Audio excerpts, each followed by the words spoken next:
Hello, everyone. Welcome to Mini Break. I'm Gary Preston. Sorry for the slight delay we had today. Our guest is from Corpus Christi, Texas. He's a teaching pro at La Cruz Tennis Center and is a Yonex Capital level sponsor. Ladies and gentlemen, Krystyan Lazarin.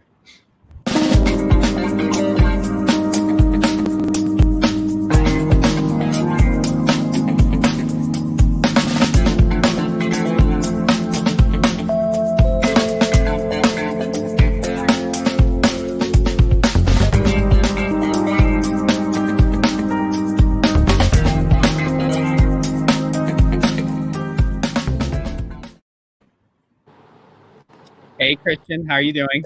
Good. How are you? I like the intro. That was nice. It's okay. We got off to a late start. My apologies for that. So how are you holding up right now? Good. Everything's going good. I've been playing quite a bit still, but everything's going good. I mean, I know things are spiking here more than they were before, so a little cautious, but still trying to get out there and play safe. But Mask on. good. Yeah, not on court, not with teaching, but yeah, everything here you have to have a mask now. Anything public, you have to wear a mask. They made it mandatory. So I have so many masks now in my tennis bag and in my car. I have to make sure I have enough with me, or no business. Yonex hasn't given you like a sponsored mask or anything to wear like that yet. So yeah, I just got off the conference call with them just a few minutes ago, and they just shipped them out. So they let us know last week that they're releasing these like special high-tech masks that have their like coolant technology in them, and it's supposed to be like guaranteed to reduce your body temperature by 3 degrees Celsius is what they claim. So we'll see. I'm excited for it. All the Yonex ambassadors get one, and then I believe in a week, all Yonex retailers will be selling them. There's gray, there's black, and there's pink. I believe there's 4 colors, but there's a selection to choose from. Pink's not really cool, but I think I would definitely get one. So before we get started, I wanted to jump into for our audience the 2 truths and a lie, and it's quite interesting. So I'm trying to even wrap my head around which one's the truth or which one's the lie. The first one, what I have here is almost got ran over by Martina Hingis. Our second one was featured in a video after a Rafael Nadal match. And our third one won a tennis trivia prize with Lindsay Davenport. I'm going to hold my comments at the very end, but I hope our audience, if you're there, you will go ahead and start writing and penciling down what you think the answer will be. So, Krystyan, let's get right into it so people can get to know you a little bit better. That's typically not how you spell Krystyan. So could you please explain to me how that version of Krystyan became Krystyan? Sure, yeah. So that's my mom's doing. That's her responsibility for doing that. She grew, her name's Sandra. So this is what she told me, because obviously I've asked her plenty of times because I get that question a lot. She didn't like her name. She thought it was very generic, very simple. So she wished she had something more creative, something more unique. So she decided when she was going to have her kids, she was going to change them all, leave them sounding, for the most part, phonetically correct, or phonetically common, but just change up the spelling on it. So actually, all my brothers have names that have been cut up and letters swapped around and made them unique. So she actually was going to almost name me my middle name, which is Cameron, and it's spelled Kammeron. And she was actually going to name that as my first name, but I think my grandmother at the last minute said, no, do Krystyan. And so she changed it, and she tried to make it as different as possible, which, in school was tough, obviously. I was always they thought it was a girl, or growing, even recently in college, it's just assumed some weird foreign person from who knows where. I've gotten a lot of I thought you were from like the country of Qatar. Yeah. I'm like, what kind of name? What? But how do you even pronounce it? And you're like, it's Christian. Oh, okay. Yeah. I've kind of gotten the habit where I know someone's stuttering or they have their mouths open but nothing's coming out, that they probably run across my name. So and then I try to help them out and say, Christian, let's. Even the Uber drivers, they're like, who's this? Are you the right person? How do you say your name?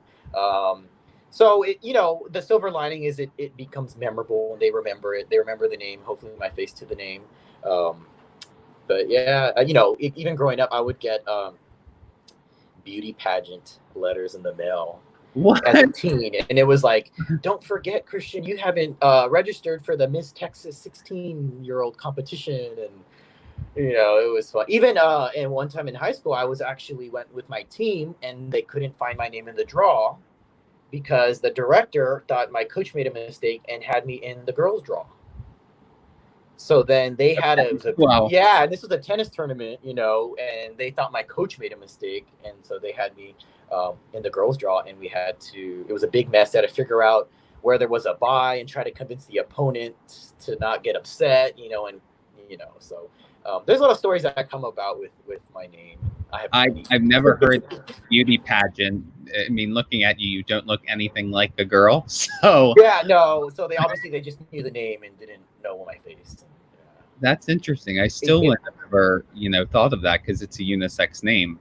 Yeah, well, I'm glad. Thank you. But I guess, even here, I used to, when I applied for jobs, I would get voicemails left from the company saying, Miss Lazarin, and then I'd call back and they were like shocked. It's like, oh, they were assuming something else or a girl or, yeah. So there's a lot of prejudgments that come when they just see the name and they don't picture me behind it. So, but then I try to convince them that I'm not all that bad, or I'm okay to have the name. Make them like me again. Hopefully, like you have that like scripted out, like how you explain that because of how many times it's happened. But yeah, going back to what we were talking about earlier, how are things going in Texas, especially now with the current climate with the virus, and what's going on tennis wise within the community? Yeah, it kind of went up and down when it first started. Everything closed, the tennis centers closed, the public facilities, and so people pretty much were flocking to the public courts, to the parks. Here it's tough, that in Corpus, they close a lot of the schools. They lock the courts and they don't allow public access to them. So people kind of had to figure out which ones were unlocked and which ones they could sneak into. So it's funny, there's a middle school court we go to and we squeeze as skinny as we can through the gap to play. But no one gets fined or anything like that? No, the cops have driven by and I think they understand, that people want to get outside and get some fresh air and play some tennis. I know we're not gathering or anything, but it's funny, I would use it as my way to test my quarantine body. As long as I could still fit through that gap, I was pretty content with how my diet was going. But I saw the most people ever on public courts. So people would actually wait in line sometimes for the public courts when everything was shut down. But then things had gotten better. They reopened. But now obviously we're spiking. I think last I saw we were like number 2 in the state behind New York for the most cases as a state.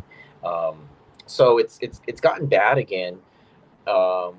So a lot of people, they're more reserved about, like, some of the groups I used to teach, they haven't come back or they still want to play it safe, because I teach a lot of older groups that it's their league, the USTA league, so they do a group lesson.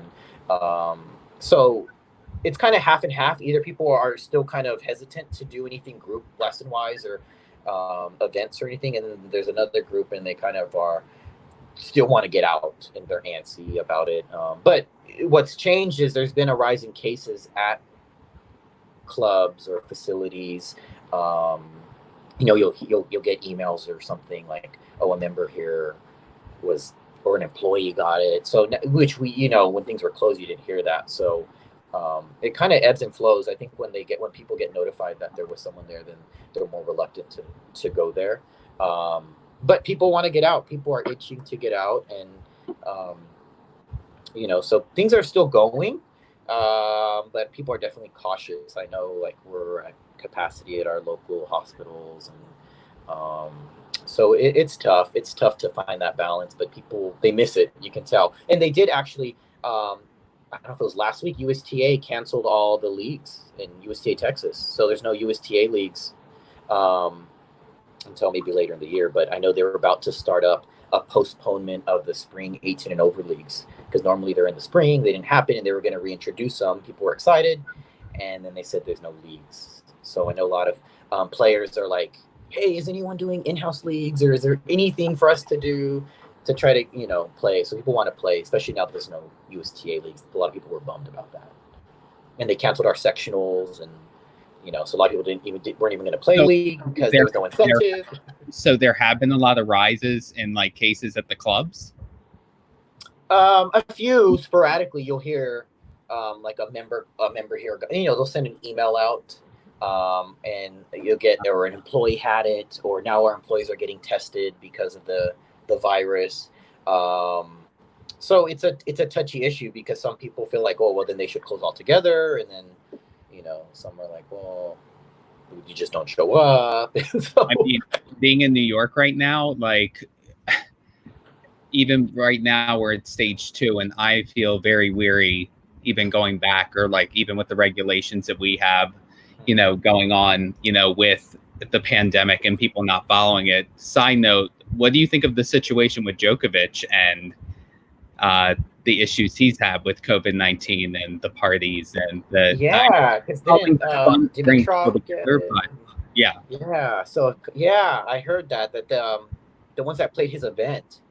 Yes. And I saw both sides. I mean, I don't know 100% the story. I know some were saying, well, they didn't take the precautions, because I know the crowds were packed and they still had ball kids and lines people, and there was no distancing in the seating. So I know from one side people were saying that was ridiculous. They held it like a normal event, and then I know another side was saying, and Djokovic said, well, we did all the guidelines we were told. We followed the rules. They didn't break rules I guess based on what was implemented there at that time is what they were countering with. But I mean, it's tough. I think they were eager to play, but I think whether that was the rule or not, I'm not 100% sure. But if that was the rule and they did abide by it, I think still there should have been a little more common sense to the safety. I mean, a little spacing out, or maybe like the UTRs are doing now with their own balls and no ball kids, and they bring their own towels. But at the same time, everything's new. I mean, it's hard to blame people when we've never been through this. But I think it's sad, because I think it's going to have repercussions now for players playing in the future, or even wanting to go to the U.S. Open now, if they're wondering like, oh, wow, if they got it, then I think it could happen. And I don't know if he's made a statement yet. I haven't heard anything about him responding, or how he feels, or what level his symptoms are. I mean, at this point, I don't really think the community, I hate to say it, really cares about how he feels or what symptoms he has. I think when you're, personally for me, when you're in that position of power, there's a standard you need to set. Yeah, he sets the precedent. And if you're going after and making comments about Nadal and, things like that, he should know better overall. Yeah, and it's ironic, because he was the one commenting about he probably wouldn't play the U.S. Open, and he didn't want to get a vaccine. So I think I know Isner had tweeted recently that like he's gonna live his life, he's gonna do what he wants, and he's not gonna let it stop him. And didn't he just have children?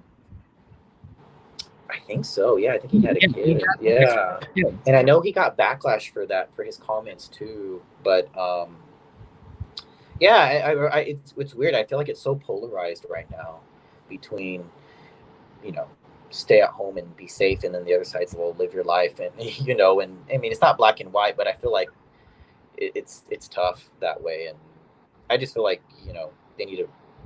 everyone needs to be safe. Be safe, use common sense, and follow the rules and the guidelines. But yeah, it's unfortunate that happened there, because I really think a lot of players are going to look to that and be like, wow, that could be the case in the future tournaments they're holding. He's also the president of the ATP. Yeah. So it's great you have the ability to, go about and, you want to spread that positivity like during this time. But it didn't help. It like opened up another can of worms that wasn't needed. And, people were already weary enough about the US Open and then the French Open, like later on this year, the calendar's completely messed up. I still think there's a fine line between, doing what you want and then doing what's right. And I don't think he really abided by that at all. It was kind of like whatever, even with the soccer and then, even with the tennis, and shame on those that followed him, unfortunately, from that standpoint. So in regards to that, let's move on to actually you. So I want to ask you, what's your opinion of the U.S. Open? Because you're in New York. What do you think of it? Okay. Opinion in what regards? Do you think it's a good idea? Do you think they should have it? Or you think they should have? I think it is a wonderful idea in the sense that someone outside the top 50 could win. So, yeah. And it's not to take away from the level or ability, but I mean, I see what they're trying to do. Do I agree with it? No, I think they could watch this whole entire year. I think that's the safest way. The only way we're going to move forward, because of the fact we don't have a vaccine, and this isn't just tennis, this is all sports. There needs to be a clean slate in order to get through this. And we're setting ourselves up for failure by putting ourselves in those situations to cause damage and harm, not just for the players, but for the viewers and spectators. And, it's just not ideal at this point. Can I see what they're trying to do with it? Yeah. Do I think there's going to be more of a spike and maybe a second or potentially a third wave? Yes. I don't see things getting back to normal until 2022. Yeah. And I know, it's funny on Facebook, I have friends that are commenting like, oh, it's not a real Grand Slam. It's going to be a fake win and no one's going to go. And, but at the same time, I'm like, even if it's lower players going, they're still playing 7 matches. And I know a lot of Grand Slams where there was a winner who played 1 seed the whole route through or played no seeds to the title, So it's, I don't think it should take away that, put an asterisk by that U.S. Open because it wasn't a real one, Well, and I agree with that completely. The issue, I think, if you're not in the tennis world like how you and I are, people don't understand the equivalence really of winning a Grand Slam. They're like, oh, wow. So for them, if they don't know the back history of everything. Yeah. Personally, for me, I would never want to be the person to win a Grand Slam during a pandemic. Yeah. And it's better than nothing. You're absolutely right. True. Yeah. It is better than nothing. Because it's always going to carry that stigma. Well, you won the Corona Slam. Yeah. And, you look at it as a whole, it's very divided. Like there's no clear-cut path whether the WTA and ATP Tour decide to join, even to talk about the finances and things like that. No one's really on the front uniting as one to really discuss these topics and these issues collectively, especially the players at the top. I think that's what disappoints me so much about Djokovic. But I'm being really nice about him because I'm not exactly a fan. But much respect. I can't even imagine them having the trophy ceremony with no crowd. That's going to be so awkward. You know what? But that's their choice. And but true. But that's going to be. It's sad that I shouldn't say I'm interested. I don't know what the wording is, but I'm intrigued, I guess is the right word to see it because it's going to be so different and see, with the players having to bring their own jugs, like us, like a normal recreational player. I'm kind of curious. Okay, I think carry igloos. Are they going to carry Yetis? I'm not to be mean. I would be very happy to see some of the players on the WTA and ATP tour carry their own stuff and do what they do. And it'll be interesting. A little slice of humble pie goes along. It'll make them look a little normal. But switch gears. We're gonna go back to you. Okay. We would like you to give a breakdown of your tennis journey, where you came from, because you've accomplished quite a bit. I mean, it's a little bit of a downplay, I feel, in a lot of ways. And we could talk really all night, but we don't have that time. I know. I was going to say, how much time do you have? Give me the breakdown of the SparkNotes version. Yeah, basically Cliff Notes. That works as well. So, give me the breakdown. Sure. Yeah. So I got interested in tennis, I guess, in middle school, and my best friend at the time, um, Isan, he played tennis, and he was like, "Hey, play tennis with me. Join the tennis team, you know." And so I was like, "Okay, sure." And so this was in middle school, and my mom wouldn't let me, and because me and my brother were asthmatic, and so she had all these reservations about me playing a sport, and was trying to keep us safe. So high school came around, and we needed a PE credits for high school anyway. So I basically convinced my mom to let me take up tennis, since I had to get a credit anyway, and tennis could take the place of it. So I was able to convince her to let me join the tennis team, and luckily, I don't think they do this anymore, but my high school didn't cut anybody, so I was able to join the team. Literally never playing, I think maybe once. So I had never played, didn't know how to keep score, had a Walmart racket, and just went out there and tried to look like I knew what I was doing, but I didn't. And luckily, I didn't get cut, and I was actually last on our JV team.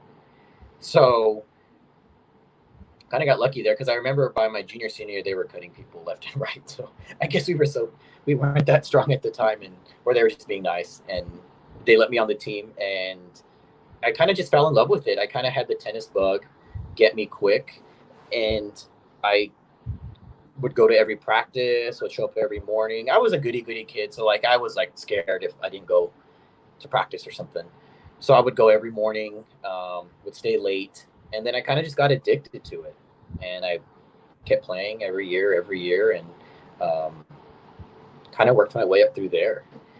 And it was funny because there was kids that were kind of forced to play from their parents, and then so I would pass them up, and so eventually, I realized, okay, there was those that actually love the game and have the heart for the game, and then there were those that were kind of just there.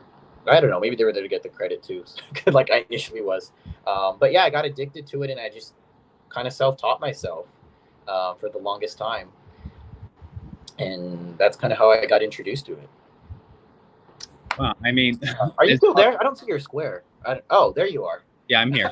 For a second, I was like, I'm gonna just keep talking. I don't know if I'm talking to myself. No, we zoomed it. We zoomed you in. No, I mean, Texas itself in sports is a whole nother monster. I mean, I grew up in Maryland, and we were decent, but I mean, Texas, so many great players have come through there. So the fact that you were even able to not play and then get on the team is impressive. So yeah, I didn't know any. I literally remember playing matches and being like, do I move over, or what do I do? Where do I go now? Like, I didn't know.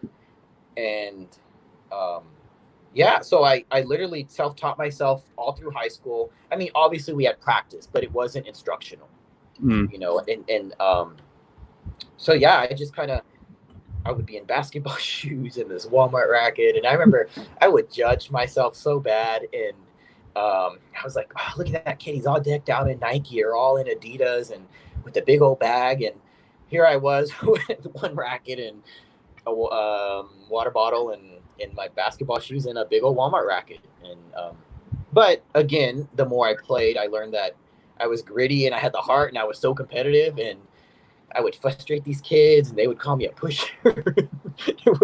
I would win, I would win matches ugly, but that's all I knew. But so I was this was when VHSs were around, so I would put in the VHS recorder, and all we had was ESPN2. I didn't have Tennis Channel or anything. So when there was a Grand Slam, I would record what matches I could. I remember recording Australia and the French, and then I would slowly try to do slow-mo rewinding of their strokes when they would show a replay. That was the only way I could get close enough to get. This was before YouTube and everything.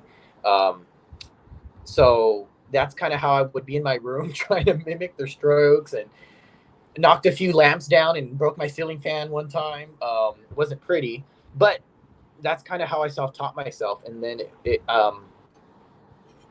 I would actually, my dad would give me report card money if I got good grades. So he would give, I think it was like, he would give us $10 for an A, 5 for a B, and like $1 for a C or something. So I wanted to play tournaments. And so in Corpus, there's these Grand Prix that go under for juniors all the way up to 18 years old. And they would start maybe in the spring through the summer. So we were kind of poor. So my family was like, okay, well, we can't afford it. So that was kind of my incentive to get good grades. So I would get like straight A's. And it was sad because I would get that money so then I could pay for my tournaments. And so that was the way I would get straight A's. I would get $70 because I would get 7 classes. And then I would use that for my entries. I'll play singles and doubles. And that was my way to play. But I got introduced, I think, into my sophomore year by one of my tennis friends' parents. And she told me about a nonprofit program, which was Tennis Success. And that was kind of for kids that lived in the area, in the neighborhood. So I lived in that area to qualify for it. And it was kind of a free tennis program at a public center. And that's kind of how, because I couldn't afford squads, or we would call them squads. I don't know if y'all call them squads. Clinics or whatever, country club lessons, academies. So I would go there, and literally the director would sometimes pick me up from my house because my parents couldn't take me. And he'd come in his big old van, and we'd go there. And, again, it wasn't private. So it wasn't someone telling me this is the grip, this is the stroke. It was kind of just a way to hit with other kids. And we would do drills and feeds. So I would go there with my self-taught strokes and play my best. But again, I credit that program because they, for the first time, got me real rackets that weren't from Walmart. There were these mustard-colored, ugly rackets. But I was so excited because I finally had 2 of the same racket. And I went through that program all the way through my senior year. It was a great program. They were actually voted like USTA chapter, NGTL chapter of the year by the USTA, and was featured on the US Open on a commercial. It still goes on today. I've actually gone back and spoke to some of those kids, kind of with my journey too. But that's kind of how I played high school. And then I would go to this after school program. And that was the first time we would fundraise, and they would actually take us around to play tournaments. So here in Texas, it's like Challenger. Well, it used to be Zats, and then it would go champs and then a super champ. And then you would play like super nationals, which I know it's a Texas thing. You're probably like, what is it? Because I've talked to people in other states and they're like, we don't have that. We have zonals, or I don't know what regions, or we have like regional, and yeah, like north, south, east, west, like depending on like state varies. Yes. Okay. And so we would fundraise, and then this program, Tennis Success, would take us to a tournament. And so that was my only way actually to get exposed to USTA and juniors. So that was like my first time going to like other cities. Not to cut you off, Krystyan. I think your last episode we had Anna Edelman on, my dear friend, and she writes a comment. Yannick's gig, Krystyan, can you give me the hookup? So I'm not sure. She's recently gotten into this Yannick's kick. Was a Babel operator. We're definitely going to have to touch on that at some point, and you'll probably get a DM from her at one point or another. Yeah, I know. I'd love to meet her. She's an amazing player. So. Maybe play some doubles, and then I'll hook her up. That's fair. I think they can make. You guys can make that agreement. I'll connect you guys. So you grew up with the junior program up into your senior year. You went to college. You didn't play in college, but what was your journey with tennis after that? What significance did it hold in your life? Yeah, so I was kind of sad because I only went up to like champs, which is not even super, only because I was so limited on what I could play in juniors. So even looking back, I was a scrub. Even coming out of high school, I wasn't. I was, I guess, okay. I mean, so I just was like, oh, I just love the game. Never really thinking that it would open up so many opportunities for me. So I ended up, again, wasn't thinking of college. It wasn't really a thing. None of my other siblings had went. So one of my friends in high school, my senior year, was like, hey, I need a roommate. Come to UT in Austin. And I was like, oh, what? I was like, oh, I can't go. And they're like, yeah, you have the grades. You can go anywhere you want. And I literally wasn't even, just in my family, it wasn't mentioned, it wasn't something pushed. I was already odd for playing sports. I was the only one that played sports in my family. So I was just like, okay, I guess. And so I applied. I didn't know, the application or the FAFSA. I didn't know any of that. So looking back, I'm kind of proud of myself. I got through it and did it, but, all the application, but I kind of had to do it myself, and I got in, and they were like, I was like, okay. So I had to convince my family, and they were like, well, you're on your own. We can't help you with the dime, and you got to find your own ride. And made it. So I rode up with my roommate, and so I rode up with him and went in my dorm. Literally didn't even visit the campus. It wasn't like, it wasn't in the cards for me. So it's not like I did campus visits or anything like that. And so I was like, well, I'm going. I better like it, and got financial aid to cover it. And my family was like, well, you're on your own. If you lose eligibility, that's on you. You have to explain to your friends. You got to be embarrassed yourself. So it was kind of my motivator. Okay, I got to keep the grades up, or I have to come back home. It was scary, but so, I went to UT Austin, which obviously is a great school. Great school, beast in every sport, pretty much. So I wasn't even looking there for tennis. It was more academically, and my first year, I had the tennis. I missed tennis, so I looked up. I think it was intramurals. They had intramurals there. It's like, okay, I'll do intramurals. Did intramurals. It was very scrub. The people were like beginner, like hit and pancake, so it's fun, but it wasn't really competitive. Yeah. Everyone was nice. I met great people. Not a wreck on intramural sports, but the tennis, it just wasn't, I guess, what I was thinking of, like a league or something, and it was just email your opponent, meet up at a random court, email us your score. It wasn't what I was looking for. So then I heard about, I think, the club team, USTA Tennis on Campus. Yeah. And it was kind of still in its infancy, I think, at the moment. But the year I started was the year U2 actually won nationals for club. So it was pretty big there. They had won the national championships when I started. And so I found their booth when they had other clubs. They have other clubs that you want to join while you're in school. And so I talked to them, went out, and they actually had tryouts. So I was like, wow, this is pretty serious. And then it ended up that most of the people were super champs, or they had won state with their school. And one of the guys played Junior Davis Cup for Costa Rica. Another girl had played like Super Nationals and the Junior US Open. And they were players that were great, or they were so focused academically that they didn't want to commit to the school team, even though they were asked to be on the varsity team there for the school. So I stuck with club, and it actually got me a lot better than I did in high school because of the caliber of the players. And just like tennis was my niche in high school, and that was my group of friends I hang out with, it was the same thing in college at UT. All my closest friends were on the club team. And, luckily UT was a big enough school that they were able to support their club team. So we got funding from the rec center there, and they paid, they gave us stipends, so we were able to travel. Gas money, so we would carpool, and typically we would stay at friends' houses, but we would play other schools just like a varsity team was, just without the pressure of having to play every time. School was priority. But we would play Baylor, we would play A&M, we would play UTSA, we would play Trinity, we would play all the big schools, University of Houston. So we still got to play, and we had sectionals, we went to nationals. So tennis on campus actually was my first opportunity to fly on a plane. Never been on a plane before, and we went to Arizona a couple times, and still friends with some people I met there from other states and other schools. Hawaii played. There was a team from Canada. So it was great. It was very competitive. There were beast players. Our club team would actually play some D3 varsity teams in Austin, and we would beat them like 18-0. Our club team would beat their varsity team. So it was great. It was great, and it made me a better player, much better than I ever could have asked for. So that was kind of how I got what I did throughout college.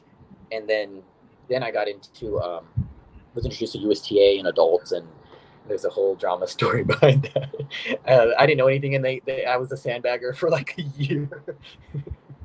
I mean, that's the thing for club. I think it's very underrated. I think a lot of athletes that if they can't play in college, unless if they have an idea about club, it's really not a factor. Even with the kids that I've coached in volleyball and tennis, they're great talent, but they might not be the size or they might not be used to playing at the speed of the D1 level. It's like, no, I'm just going to play for fun here and there. But club is so much fun and it's super, super competitive and you can find some amazing talent. And if you can't play at that level, it's no disrespect to what like you're capable of doing. And it's very interesting because I feel even if you're playing D1, you don't have a chance to really do an internship or to really much have a life.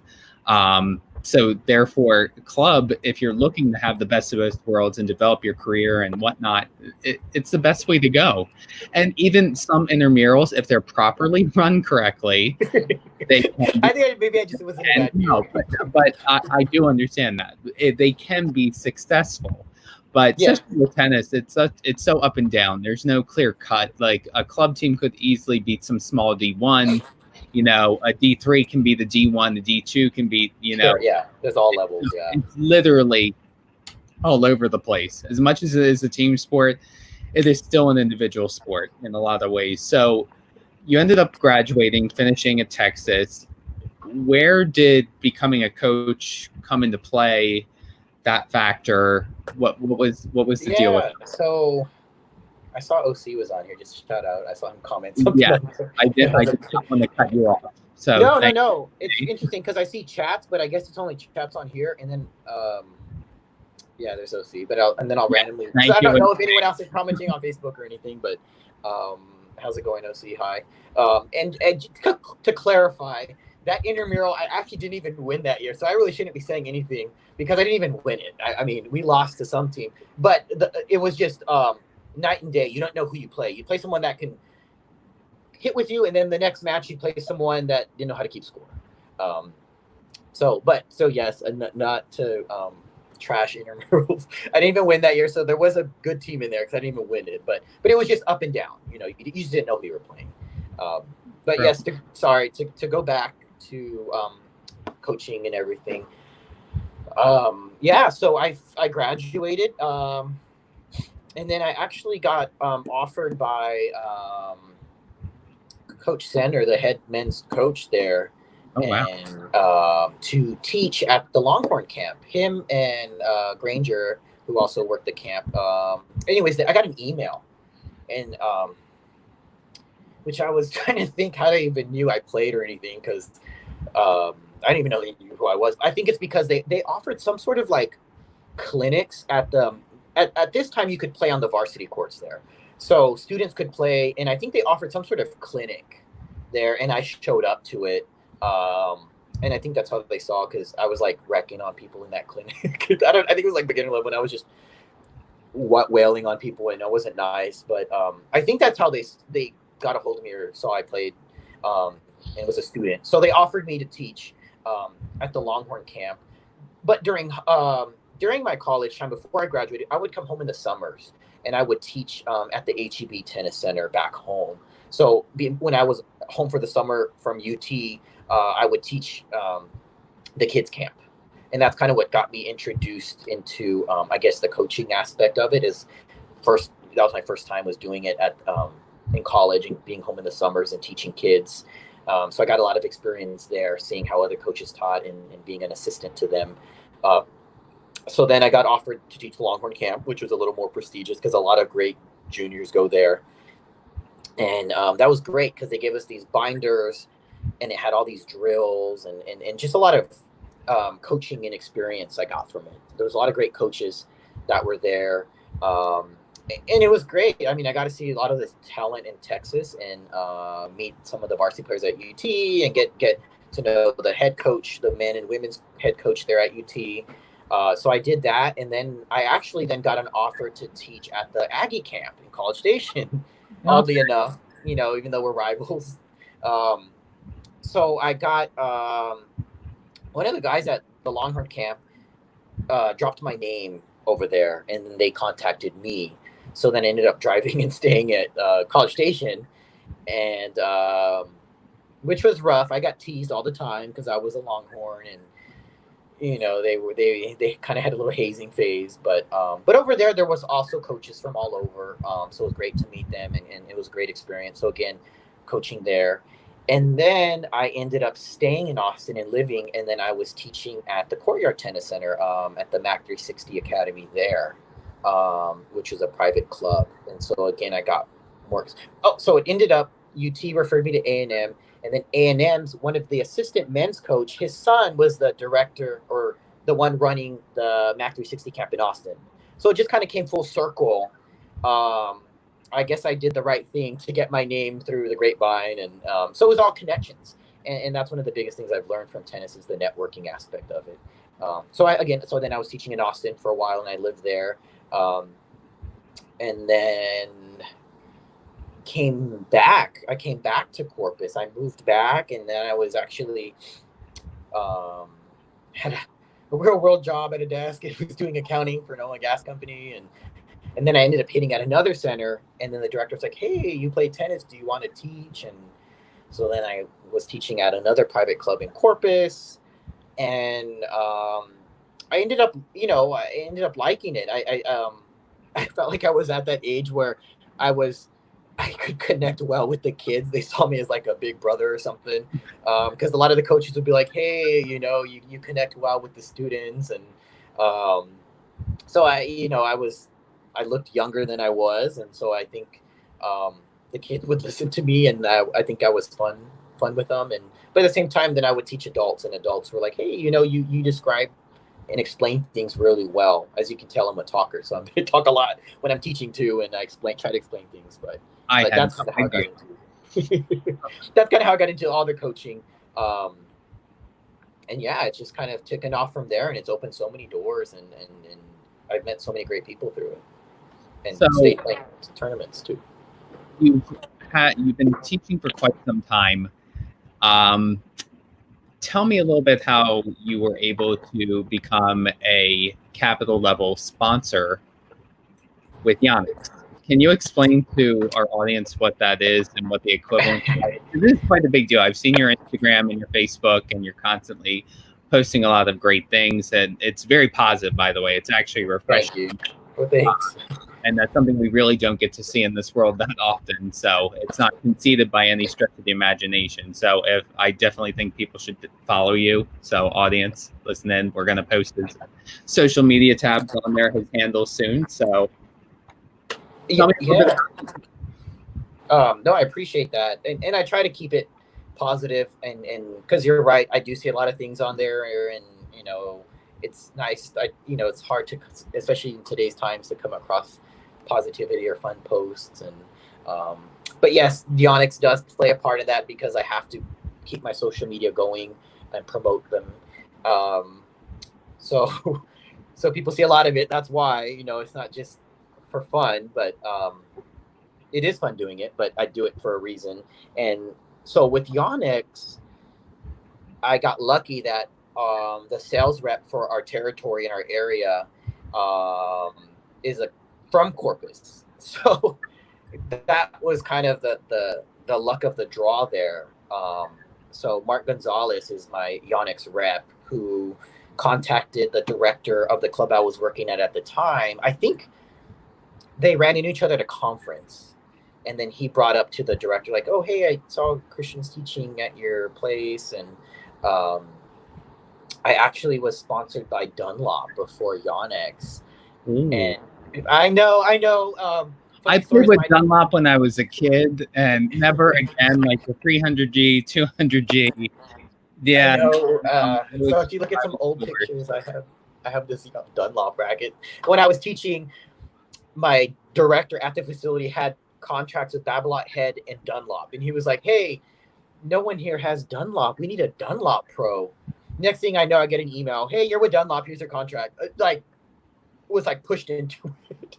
So I was stuck in a contract for a while, and I was using Yonex before Dunlop. So I was so sad I had to switch, because unknowingly I was put into this Dunlop contract. And so I made do. I played tournaments with it.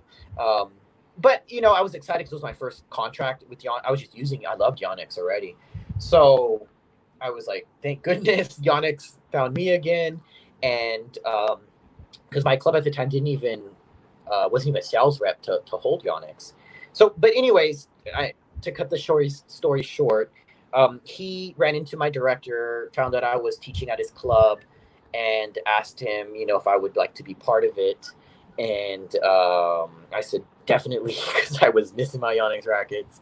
And so yeah, so I initially got on as an ambassador. So you start off as an ambassador, um, and so I guess part of it was I was teaching, and then I had the social media account, and I was playing tournaments, and I think at that time I was playing like 4 or 5, and I was #1 in Texas in singles, doubles, and mixed at the same time.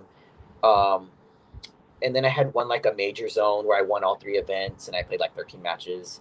Um, so I don't know if that played a part of it, but I'd like to say the tournaments and social media, and then being able to teach also was a big part. So I guess they felt I could help sell the brand, and so it's kind of grown from there. And so I started off again as an ambassador, and I was an ambassador for a couple years. And you're in a year contract, and so they decide if they want to renew you every year, as long as you're following the rules and abiding by the contract. So things like I have to have my racket stenciled. They always have to have the stencil. I can't be seen in any pictures on social media with a non-Yonex racket. Like I can't be with a Wilson or Prince. If anything, it better be a blank racket where you can't see anything.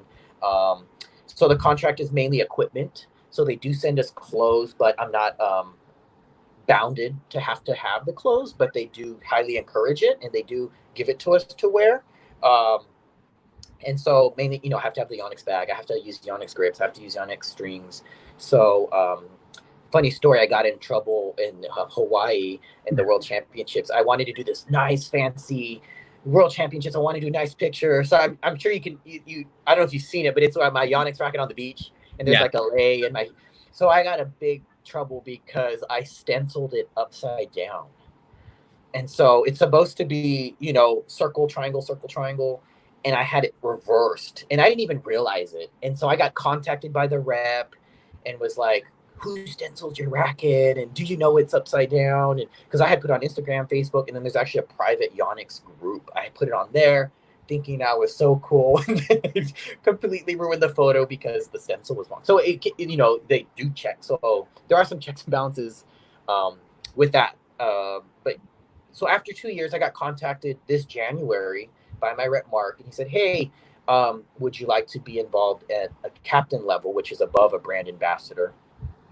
And he was like, hey, they've been real awesome. Like, hey, you're first on our, we always think of you. We love your social media. So the captain level is a kind of a step above, and you get more responsibilities. So like we do, just before this, I was on a conference call with Yonex. So once a month, we do these conference calls with all the ambassadors. There's only 2 of us in Texas, me and Elizabeth Dearwater from Austin. We were invited. You have to be picked to be promoted to this level. And then we have that private Facebook group we're part of. And then we do like demo days at our facility. And then they send us we're talking talks of doing a Yonex Cup tournament. And so it's really awesome because like on our conference calls, like the granddaughter of Yonex, she's on there, Nicole, and you kind of feel special because we get the prototypes. So when there's a new model coming out and they haven't even announced the name or what they're going to call it, they'll send us prototypes to demo. We have to send it back. Obviously, it's a blacked out racket, and we give feedback. So they give us all the heads up, the scoop. Like we have like confidentiality. You can't mention this. It's not been released. So they really do keep us involved with Yonex and the manufacturing. But it's funny because they mentioned me like, oh, you're our social media. I think I'm the most active on social media out of those. A lot of them are, I guess, older, so they're not as Facebook, social media savvy. Are you discriminating right now? Huh? Are you discriminating right now? No, they're great, but I don't think they're as social media addicted as I am, I guess I could say. Not that it's good or bad, but I'm always posting, and so they'll tell me like, hey, we're going to send you the Australian Open 2020 collection, but will you post it on social media? Yeah, no problem. So they've been really great, and they really get us involved with the company. So yeah, like if anyone wants to get involved with them, because I get a lot of people, hey, can you help me out, or how do I get sponsored? I can definitely send anybody there. Mark's, who's my rep, who are the ones who pick who they choose to become ambassadors or captains, definitely can share his contact information with anybody interested, and then they go from there. Because unfortunately I'm not in that decision making, who can get sponsored and who can't, but could definitely work with them and direct you in the right direction to who makes those decisions, because I actually got contacted by someone in France and was like, hey, can you hook our club up? We'll give you a free camp or something. And I said, I don't have any international pool, let alone, what little I do have here in the States. But yeah, like on Instagram, they allow me to put, paid partnership with Yonex to tag them. Because Instagram, I have a branded content account. And so Yonex had never done that before. And actually, they hadn't really developed their Instagram account that much. So I made them aware that, hey, you can do tag and put branded content on there. So they actually opened that avenue up because I let them know about it. So now they emailed me like, hey, we just added it. Now you can do it. And so it's a great partnership. I love it. And so when people say like, oh, why do you always wear Yonex and stuff? And I'm in tennis clothes regardless. So now that I have all this Yonex clothes, it's pretty much what I want to wear. Well, so, I know from our standpoint, Mini Break, we would love to get involved with Yonex. I know that was terrific. I mean, I have never really hit with Yonex until recent. I think part of that has to do with Anna. Again, I'm sure she'll reach out and want access to that as well, because that racket's not particularly used up here. Like, at least from the pro shops that we have, it's a lot of head rackets and a lot. I think there was one shop I saw Prince.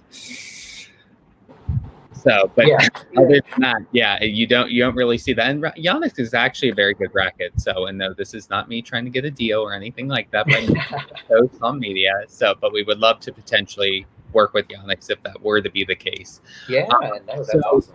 On top of Yonex, you've won a lot, GLTA, USTA events. Can you tell me what you've enjoyed the most out of both those events so far? Yeah. Traveled and played. So full disclosure to everybody, I do lose because I have so many people that are like, you win everything and you never lose. And, it's social media. It's all a facade. So just let everyone know I'm a sore loser. So when I do lose, I don't post anything. I don't say. So that's why it looks skewed. But I do lose a lot. You can look up my record. But yeah, because everyone's like, you're like always win everything, but I do lose, and I'm just a sore loser that I would never post. So I always post only the wins. But typically, I guess if I'm ever out traveling and I think tennis gets posted, probably I lost. But for the most part, win or lose, people who know me know I'm a sore loser, but I'm so competitive. But what I get the most out of it is I enjoy obviously the traveling part of it.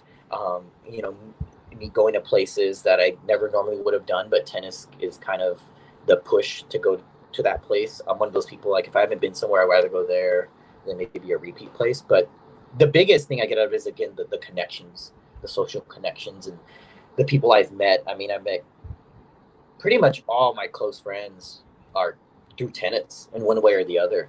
I mean, the people I hang out with, people I go eat with, people I used to go to the movies with and travel with, even if it's just for fun travel, they're tennis people. And I had to learn that lesson. I actually was told by one of my coaches, my captain, USTA captain, when I was in Austin, and they told me, like, don't go out there and just pummel people, because this is when I started playing adults, NTRP and all that, when I was done with juniors, and they were like, because I would just go out there and try to win and not talk and grab my bag and leave. And they're like, make connections, network with these people, because they're important people. And growing up, I didn't know anyone in professional occupations. I didn't know anyone. No one in my family is college graduate degrees or masters or doctors or lawyers or business owners, entrepreneurs. And so that was something I met through tennis, and I met people in those positions. And I think that kind of rubbed off on me, was their ambition and to be a go-getter. And so I appreciate that a lot from a lot of people. They believed in me. I mean, from my background, I always was, I guess, hard on myself and thought I was always less than, or I couldn't accomplish certain things. But being around people in that type of environment, who didn't really know my background and just kind of saw me for my tennis talent, really kind of saw me through a scope that I was nothing less, and that I could accomplish anything I put my mind to. And so I do credit a lot of everything I've done and places I've gone to and things I've accomplished to people believing in me. And a lot of them most of them were through the tennis community, and seeing people who have done great things and hearing their stories, and then networking with them and connecting with them. And so I think that's the biggest gift I've got out of it is just the people I've met, and definitely being able to meet tennis break. Yeah, I mean, that's always a plus, and it's a sport that any sport I think connects everyone together. Now, you talked a lot about the positive aspects of it. You and I have had in-depth conversations recently. And what do you think the challenges, or do you think the disadvantages are to the GLTA and USTA? I'll say both. I don't have tea, but I have water. Yeah, no. There's been some bad experiences. This is a safe, friendly zone, by the way. Yeah, no. With, you know, I've learned, obviously, in anything in life that, you know, not everyone's gonna like you. Not everyone's gonna. People are gonna prejudge you, or people are gonna assume things. I get both sides. I'm so bad with names, and so I get at tournaments a lot of people that come up to me and say hi, and they know my name, and I have no idea who they are if I ever met them. And I feel so bad because I'm sure some I have. And I was told this, and I see it in USTA and GLTA. I was told this by people that once you win or you get good, people want to be your friend, and they tend to want to, like, they know you, they pretend they know you, or be buddy with you, and so I'll see that, especially when you was in high school. I guess it's everywhere, but when I was first playing, you know, no one talks to you, no one knows who you are, and then when you start winning, and you know, people start trying to talk to you and buddy, and which, you know, I love meeting people. I get a lot of people that I don't even, and I feel bad because I don't know them, and I'll say hi, and I have to ask, who's that, or what's their name, and so it's weird. In tennis, I've got that the most. Like, a lot of people they come say hi, and I feel so bad because I don't know where I met them or something. So you get people like that. Not that that's bad, but you get people that. So you get friendly ones like that, which I don't mind. I love when people say hi and try to talk to me, and I love to meet people. So I get the really friendly ones like that. But then I get some that I don't know if they're like intimidated, or they assume you're cocky, or the people will think if you play open or high level, you're not going to converse with lower levels, a D player or a 3-0 player, a 2-5 player, or a C player. You know, I see a lot of that prejudgment, or they're, you know, nervous, which is understandable, because in high school, I remember I was nervous when I was starting up, and then there's the varsity players. So I let everyone know, don't be, you know, I'm not like that. You know, I'm not prejudging, or don't be intimidated, or like, you know, like with Yonex. Oh, why does he wear Yonex? And they don't understand I'm sponsored, or, you know, so you get these prejudgments of people think you're a certain way, or they've heard from so-and-so. And, but literally there's people that I've played them, and I've smashed an overhead at them, or I pegged them, and they don't talk to me anymore. They unfriended me on Facebook. There's I won't say names, but there's people like that, literally because of a match, and they lost, they don't talk to me, or they unfriend me or something. And then not only that, you just hear a lot of you hear back chatter, and like, you know, oh, he's not a good player, he's not a doubles player, he has no skills, or you know, there's just a lot of drama in tennis. But What? like, A lot. I think you're downplaying that a lot. People that I introduced to the sport, or first time playing tournaments, they're like, wow, I didn't realize there's so much drama in tennis. And but I think also because it's doubles, or there's mixed doubles is a lot of drama. I have so many stories I could tell you. I think the one thing I can't tolerate is the sandbagging and some of the stuff that goes on with. And again, we've talked about this in length, and it's very interesting where people have a ranking, or they're there, but there is a bit of sandbagging in regards to where they're playing, where they should be, and the representation of how they carry themselves is a little off-putting in a lot of ways. So I think it hurts our game more than help. But again, athletes in general are guarded across the board because we're taught to be like that until we actually get to know someone and we think it's okay. Yeah, and I think this is like the 10%. Most of it's great experiences, and I know I have to contribute to it because people that know me know I can, I'm a sore loser on the court. Like it's like night and day. People are like, "You're so nice," and then on court, I mean, just this past weekend, I played a tournament and I flung my racket across the court and it slid to the next court where they were playing a match. And that's, so I'm sure anyone watching me is like, "Oh, wow, that guy's a douchebag." It's, I hate losing more than I love winning. So I'm sure from a spectator perspective, I probably do look, oh, I see Angie on there. Hey, Angie. I do probably look like, oh, that's not someone I want to talk to or get to know. But I'm the same way. I'm tough at as sociable as I am. I sometimes don't approach somebody or intimidated. But to the sandbagging, yeah, I mean, I know players that purposely lose to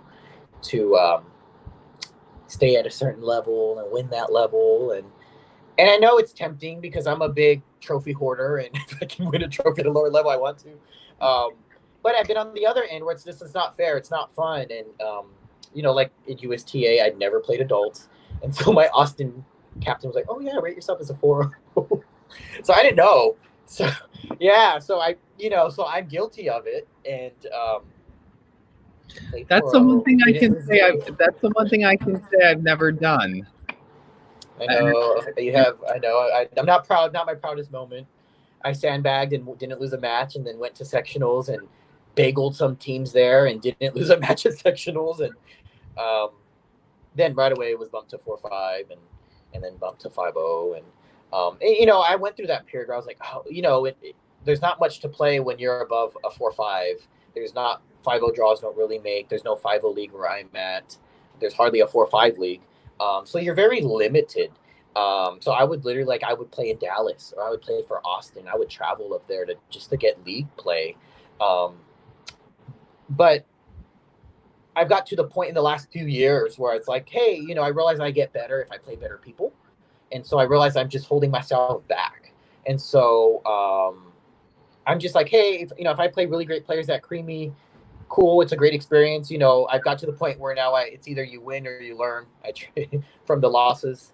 And so I don't sandbag that I know of that much. So I play open. I play open UCA. I play open GLT. I play the open division, the top division, and I like it. It makes me a better player. And but on that note, there's also players that get me that are not that level, and they think they can play up, and then they get creamed, or they shouldn't be in that level.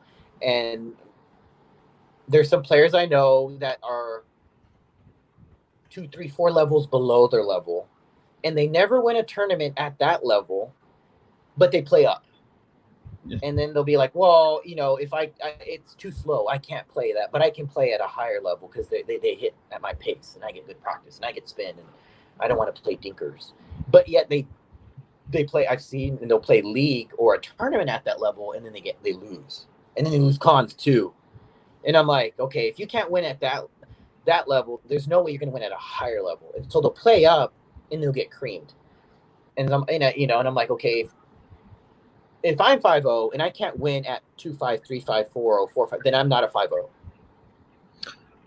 I mean, there's no reason I should lose anything below that low, because they'll play like 3 levels up. And so it's on both ends. There's people that are delusional, and there's people that sandbag, and it's you get both sides of it, and I'm sure I've always been the one, I'd rather play the level I'm at because I know they're going to bump you eventually if you shouldn't be there. So I'd rather take advantage sweep as much as I can at my level, and then when they bump me up, they bump me up. You know, and that's kind of my philosophy on it. But there's both sides to it. I've seen it both sides. Yeah, you're never going to make anyone happy, and as long as you're not harming anyone, there's always a reason behind the reason. So I noticed there's a bag behind you. Yeah, I just played doubles right before my conference call with the Onyx, which was right before this. So I played. So sweaty. And, do you mind doing a little bag check for us? yeah. You don't mind? No, not at all. Bring it over. So it's a giant bag. Everyone laughs at me because it's pretty much everyone says I could probably fit in it if I tried, which I probably could. And I was supposed to do it with one of my friends, but I forgot about it. So one of these days, I'm going to try to see if I can fit in here. But yeah, I love keychains. So all my keychains go on my tennis bags. So if anyone wants to give me keychains, I take keychains. The thing is, when I fly, they always get ripped off. So I've learned I have to tuck them in because I've lost so many keychains from all over the world, and I try not to think about it. We'll just put it that way. I get sad. But so yeah, this is the bag they send us. As you see, we get our like advisory staff stamp, seal of approval. So if someone claims they're sponsored and they don't have one, call them out. No, I'm just kidding. They give us backpacks too. So our backpacks, we get the same little badge of honor.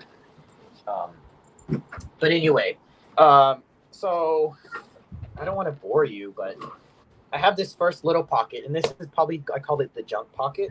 And so I have things from masks. I keep my wallet in here.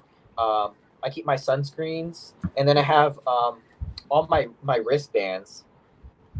That Yonex. I get from Yonex. Are you holding that upright right now? Is that? Yeah, I think it's. So okay. It's supposed to be like this. No, and I had it like that on my racket stencil. Wristbands, deodorant, so I don't stink to my opponents or my doubles partner. Noon tablets. I don't cramp too much, but I actually have these left over from when I ran a marathon. So I use these for marathons when I run.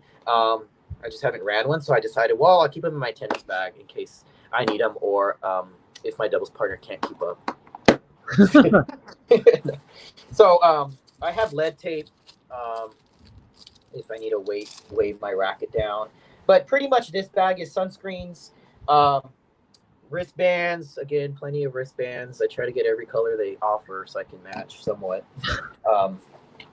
I do keep playing cards. So like when I get late rain delays or anything, I love playing cards. So, but sometimes I get too intimidated to ask people when I'm at tournaments. But cards, if anyone wants to play, we're taking a break at a tournament.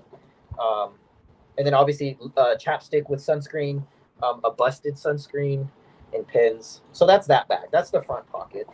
Sunscreens, wristbands, playing cards, deodorant. Then I have, I have extra clothes. I keep my rackets in here. So you see they're stenciled. The stencil kind of fades the more I play, so I have to re-stencil it. Yonex grips, so I don't get in trouble. But yeah, I use the V-Core 98 in the Galaxy Black. Kerber uses this racket, so she's the one who endorses it. But yeah, I use the 98. I keep 4 rackets with me. I have the other one in here. And surprisingly, I string them all at different tensions with different Yonex strings. So if I feel like I'm scrubbing on the court, I feel like I can have something different to use. And then I got these cool Yonex dampeners. It was a hassle. I got them from Japan because they don't sell them in the U.S. Oh, wow. Yeah, so I asked my rep, and he's like, we don't sell those here. So somehow I went on a Japanese website, couldn't read a thing, and somehow it got ordered. So I got them. But they are Yonex. So that's my racket bag, and then my racket pouch. And then I have this, like, from Kata in Austin, Tri-Level League. I won this as a prize. Oh, nice, Anna. Awesome. She did. I saw it today. It's actually right behind me. So that's why I was like, that racket looks familiar. Yeah, and I realized it's called the Galaxy Black. And if you look really closely to it, it's like kind of looks galaxy. I don't know if they put little, I wouldn't say glitter, but That's there's very like a little star to it. So in this little pouch, I didn't know what to use it for, but I got it as a prize, and I went to nationals for tri-level. So I was like, well, let me put some. So I keep my inks. So they give me stencil ink. So I always have to have my racket stenciled, and then I keep bumper guard tape. So all my rackets, somehow I scrape it. I never know how. I never hear myself, but people think my rackets are broken because they see it all frayed, but it's bumper guard tape. So I go through this quick. But again, a pouch. I keep dampeners. I have lots of these, so if anyone needs dampeners. Yeah, so they give me dampeners, and then different color inks. So I have my inks, and then I just have extra grips. So like if I have friends or anyone, I also have lots of dampeners, random dampeners, in here. Athletic tape. I know you had said I probably have athletic tape. You're right. Yes, I did. Yeah. Yeah. So UT dampener. So I have dampeners, and then you did say I had this grip stuff. I don't use it, but I do have this. You should. You should. I've never used it. I kind of just my racket's never flown out of my hand, so. But yeah, and this one too. I don't know if you use this. Yes, right? I have. Yeah. Okay. Old. I get these sunscreens from tournaments, but so. That's that pouch. Then I have the middle pouch. Sorry, I'll try to speed it up. You're fine. Water bottle, of course, right? Towels. I get so many from tournaments, so I have a lot of towels. You were right. I do have ankle braces. So I used to play these nonstop, and then people started scaring me like, well, if you wear them all the time, your ankles are going to be weak and you're gonna snap them. So I've stopped wearing them for about a year and a half, maybe, because I was scared I was going to weaken my ankles. But I do have these. And then I have a bunch of like frog tog kind of. Krystyan, by the way, yeah. If you read Anna's comment with the racket, you got to tell them to do a better job with the paint. Oh, like on the racket, like the racket frame itself. Yeah. Yeah, that's funny she said that because I do have one that I scraped the lettering, the decal. I don't know. And I got sad because, I was like, shoot, now it, bugs me. But yes, she's right. I'll try to bring that up. Because they love feedback. So, knee brace, like patella bands. So I used to wear these on my knees when I play. So, I have these, and then arm bands. I won these at a tournament. But again, lots of towels. I do keep a first aid kit. And then obviously, these warm-up bands, which I don't like because I always snap never them. seen that color warm-up band. I'm not gonna lie. Yeah. Someone gave me this, but I use it for warm-up. Warm up my shoulders. But I tend to snap them. I guess I'm too forceful. I just pull it. More towels. So I got this at Nationals. I went to Nationals last year for USTA. Cups, more cups for, sometimes I forget my water jug. So towels. I'm sure a lot of people have seen, it was in some of the pictures. Sometimes I wear this, neck thing that I put around my neck. I don't sunburn my neck.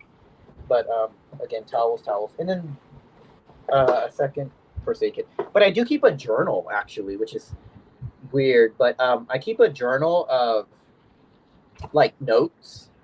So I'll have, like, mental notes, So, like, I know, like, Serena does it when she's playing matches. This is, I guess, when I was, like, super serious. I haven't opened this for years. It's in my bag, though. I had, like, a poem from one of my coaches. And but, yeah, I have, like, tactical stuff to do if I'm playing bad, or like basics to remember, and I have drawing. I drew all this stuff. I was like pretty serious looking back. But things like coaches have told me, because like I'll forget it obviously when they tell me. So I tend to write it down. You can't have your phone and stuff on court. So I have it all written. Oh, wow. So these are all my notes. If you hold it up. The what? Someone's probably going to screenshot that while you hold it up to like steal. Dan, this is an ugly racket arm I have.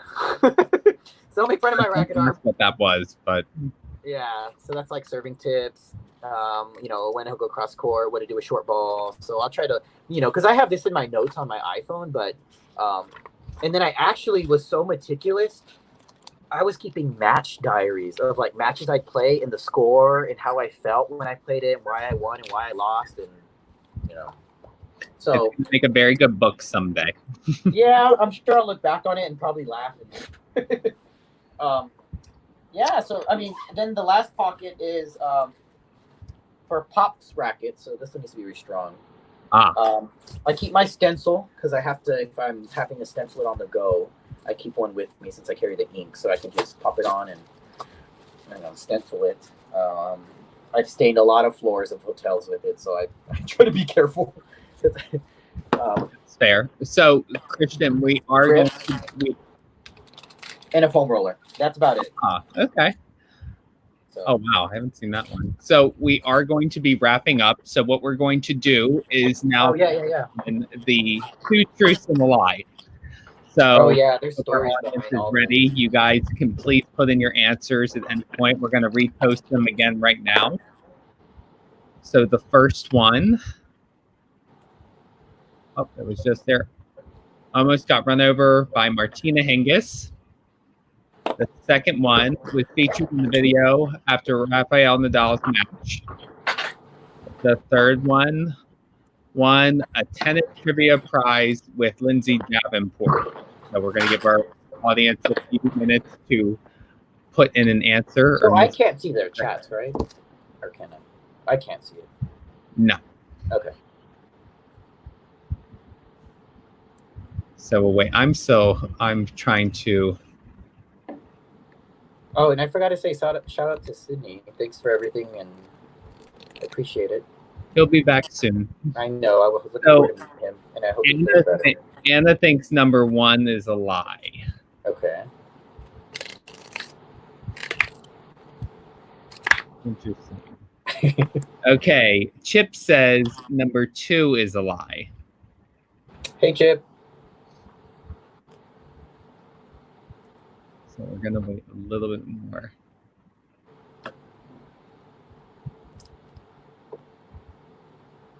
Garnett says number 1 is a lie as well. Wow, a lot of with the number 1, which I would have expected 2 or 3 would have been my guess would be the lie. So. Hey, Garnett. Hey, Jose. Okay, Jose says number 2. Yeah, I just read lie. For a second, I thought Jose was saying you're a liar. I didn't read it. Okay. Okay. So, are we ready to reveal what the truth is? I'm not going to do a drum roll. We can go ahead and put it up. I believe the answer, I'm going to say number 2. Are you asking me, or are you putting it up? So number 2 was actually a lie. Yeah. So you want to hear the story behind? I do. Okay. So the lie one, yes. So it was actually Roger Federer's match. So what happened was I went to Indian Wells, and this was the first year I went, and I believe it was the first year Tommy Haas was like the director of the event, and he was doing, I believe, the draw ceremony, and I was there. And after the ceremony, I went up on the stage area because people were leaving, and there was media there. And I said, "Hey, Tommy, can I get a picture with you, a selfie?" And he was like, "Yeah, sure." And so I had my phone, and I took a selfie, and he got in with it. He was real nice. But within the following year, I'm at home, and I get a text, and it was like, "Hey, Krystyan, I'm sitting here in the stadium. I just watched Federer's match, and they just showed you on the Jumbotron." And I was like, "What?" I was like, "What are you talking about?" So it ended up that the following year was Tommy Haas's last year playing.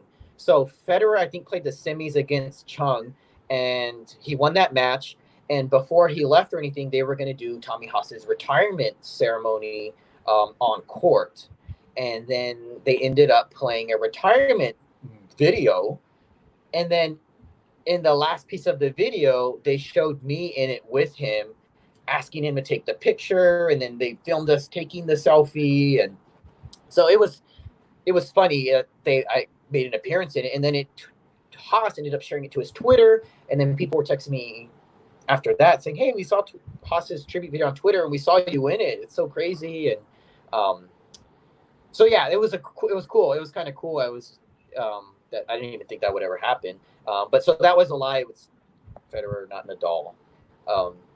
But cool story behind that. And then so the Martina Hingis one was actually the same year that I did the selfie. Now the video didn't come out till the following year, but that first year I went, I was already sponsored by Yonex. So then Mark, my rep, actually called me while at the tournament and said, "Hey, do you want to come to the Yonex pro players party at some fancy hotel?" And I was like, "Okay, when?" He's like right now. And he was like, he sent me the information, and he was like, "Yeah, it's invite only, but it's like cocktail attire." And I was with one of my friends, and he was like, "Your friend can come too." And I was like, "Whoa, I'm in tennis clothes." He's like, and he literally was like, "You only live once." And I was like, "Okay, I'm on my way." So I don't know what hotel. I don't want to say the wrong name. I don't know what hotel it was. So we show up, and as we're walking in, this car is honking at us with the lights, our headlights on us. It was like dusk. And so it was Martina Hingis in her car and her driver. And she looked pissed. I don't know if she was pissed. I don't know. She won the event, so I don't know. She wasn't obviously pissed from her match. She won the doubles that year with Chan. But yeah, so I looked back, and literally the bumper was like almost on the back of our legs. So me and my friend quickly jumped out of the way. We were pissed, and then I looked, and I was like, "Oh, it's Martina Hingis." So they honked at us because I guess we were in the drop-off area where the guests are being dropped off. And I went in there, and there were friends, and they were like, "We've been at Indian Wells for 10 years, and this is your first year, and you get into that party?" I was just like, I don't know. So we got in, they checked our name off the guest list, and it was like downstairs. Tiafoe was there, Coco was there, Osaka, Wawrinka, Kerber. They were just like walking around like normal people. And Leander Pace, Belinda Bencic. So it was awesome. I was like starstruck. Tennis Channel was there filming. So again, it's just a very blessed opportunity that just happened to come about that I didn't think of. And then the last one, the Davenport one, was at the U.S. Open. She did a Q&A session, and I actually went 2 years in a row. But the first year I went, she went and she would ask questions, and I went and I went and sat in the front row and was all antsy to see her. And so she's asking these questions. And so what happened, the last question was like, I think this is when Serena was trying to get the Golden Slam or something like that. So she asked like, who's the only player that got a Golden Slam? And I was like, Steffi Graf. And then she was like, okay, well, what is a Golden Slam? And then I was like, it's all Grand Slams plus a Olympic gold in the same calendar year. And she was like, oh, wow, you really know your tennis. And then she was like, well, what year was it done? And then I was like, 1988. And she was all shocked. And she's like, yeah. So she gave me, I won like this thermos, like a cool US Open thermos. And so that was the trivia question. And I think the next year I went again and asked some questions. And I went up to her like an idiot and was like, oh, do you remember me from last year? I won your trivia. And she was like, yeah. Like I could tell she totally didn't know who I was. But I went up there like a little fan kid and was like, do you remember me? I won that, looking back, my friend was like, you're dumb. Why would you ask? Like he was with me. He's like, she would never remember you. But yeah. So, again, those were all just opportunities that never thought, but just happened to come upon them. And they were cool. They were cool blessings in disguise that occurred. But yeah, that's the backstory from those 2 truth and a lie questions. Well, Krystyan, thank you so much for coming on Mini Break today.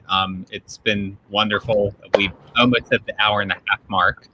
So sorry, I have so much more. But just kidding. I know. Sorry to take up your time. We could definitely talk more. I know it's late there. Everyone can follow you on the Instagram, Came Rich, or your Facebook, which is Krystyan Lazarin, which I was furious about messing that up. If that I know you were practicing. I was so much like, for I that. stuck. No, I hate messing up names, but Yeah, no problem. thank you so much for coming on Mini Break, and we'll definitely talk soon. And guys, we'll be back on hopefully this week, and we'll keep you up to date. So Yeah, no, thanks for having me. Appreciate it. And anytime you want me back, happy to do so. Thanks. See you later, Yeah. everyone. Thank Bye. you. Thanks everyone for tuning in. Good night.